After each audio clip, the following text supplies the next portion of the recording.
दोस्तों, फिल्मी दुनिया के नए एपिसोड में हम बात करेंगे फिल्मी दुनिया के शोमैन यानी कि राज कपूर के बारे में।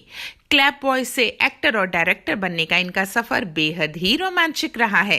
इनके बचपन की बात करें तो इनका जन्म हुआ था 14 दिसंबर 1924 को पेशावर, पाकिस्तान में। इनके पिताजी का नाम था पृथ्वीराज कपूर और माताजी का नाम था राम शरणी देवी कपूर। इनका बचपन आम बच्चों की तरह ही बीता। इनके बचपन का किस्सा एक बेहद ही दिलचस्प है। हुआ यूं कि बचपन में स्कूल में इन्हें एक नाटक में किरदार निभाना था और जो भी बच्चे किरदार निभा रहे थे उन्हें मिलना था सैंडविच और समोसा। तो राज कपूर बेहद ही एक्साइटेड थे। इन्होंने अपना किरदार निभाया और स्टेज से चले आए, लेकिन इतनी ज्यादा एक्साइटमेंट थी कि दोबारा अपना रोल ना होने पर भी स्टेज पर चले गए और जोर से स्टेज पर गिर गए और ऑडियंस हंसने लग गई। बस फिर क्या था, जैसे ही नाटक खत्म हुआ, नाटक के निर्देशक ने इन्हें खूब डांटा और गधा तक कह दिया। लेकिन राज कपूर को गुस्सा इस बात का नहीं था कि उन्हें गधा कहा गया है, इस बात का दुख था कि उन्हें समोसा और सैंडविच नहीं मिला था। तो इनका बचपन आम बच्चों की तरह ही बीता था। चाहे इनका जन्म अमीर घर में हुआ था, लेकिन इनके माता पिता इन्हें आम बच्चों की तरह ही रखते थे और इसीलिए ये बचपन में स्कूल जाते थे ट्राम के जरिए।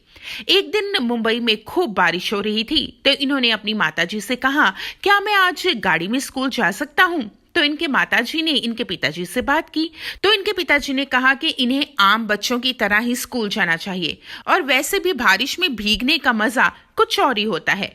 जैसे ही राज कपूर ने अपने माता पिता की ये बात सुनी, उन्होंने स्कूल का बैग उठाया और बारिश में ही स्कूल चले गए। तब बालकोनी से इनके माता पिताजी ने इन्हें जाते हुए देखा, तो इनके पिताजी ने इनके माताजी से कहा कि देखना, एक दिन इसके पास मुझसे भी बड़ी गाड़ी होगी। दोस्तों, राज कपूर के हीरो बनने का किस्सा बेहद ही दिलचस्प है। वैसे तो बाल कलाकार के रूप में इन्होंने पहली फिल्म की थी 1935 में इनकलाब, लेकिन बतौर हीरो काम करने से पहले ये थे क्लैपर बॉय और केदार शर्मा की फिल्मों में क्लैप बॉय के तौर पर काम किया करते थे। लेकिन इनकी हमेशा ही इच्छा होती थी कैमरे के आगे काम करने की। एक बार शूटिंग चल रही थी और हीरो की दाढ़ी क्लैपर में फंस गई। बस फिर क्या था, फिल्म के निर्देशक को इतना गुस्सा आया कि उन्होंने सभी के सामने राज कपूर को एक थप्पड़ जड़ दिया और वही थप्पड़ इनकी जिंदगी का टर्निंग पॉइंट साबित हुआ, क्योंकि जैसे ही इन्हें थप्पड़ पड़ा तो केदार शर्मा को इस बात का एहसास हुआ कि ये लड़का कैमरे के पीछे नहीं, कैमरे के आगे काम करना चाहता है। तो उन्होंने अपनी फिल्म नील कमल में इन्हें बतौर हीरो काम दिया और उसके बाद एक एक हिट फिल्में राज कपूर ने फिल्म इंडस्ट्री को दी। मात्र 24 साल की उम्र में इन्होंने अपना आरके फिल्म स्टूडियो शुरू कर लिया था और बतौर निर्देशक फिल्म इंडस्ट्री में अपने पैर जमा लिए थे।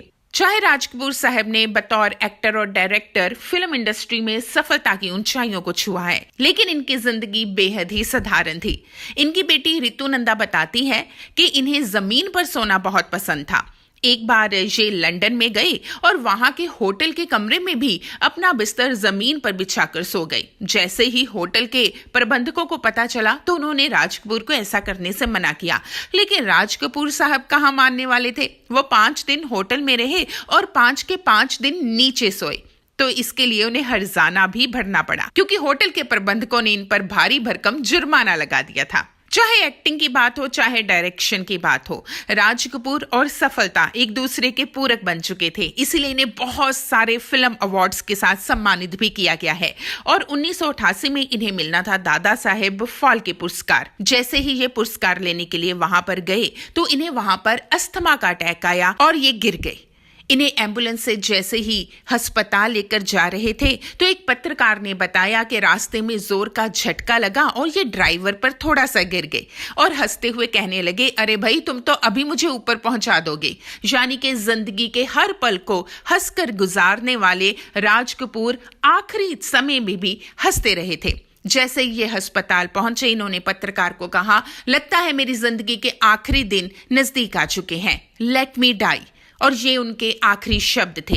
इसके बाद वो कोमा में चले गए और 2 जून 1988 को इस दुनिया को हमेशा के लिए अलविदा कह गई। चाहे वो शारीरिक रूप में हमारे बीच में नहीं है, लेकिन जब भी बात चलेगी एक्टिंग की, डायरेक्शन की और हमारी फिल्मी दुनिया के शोमैन की, तो राज कपूर का नाम हमेशा ही आएगा।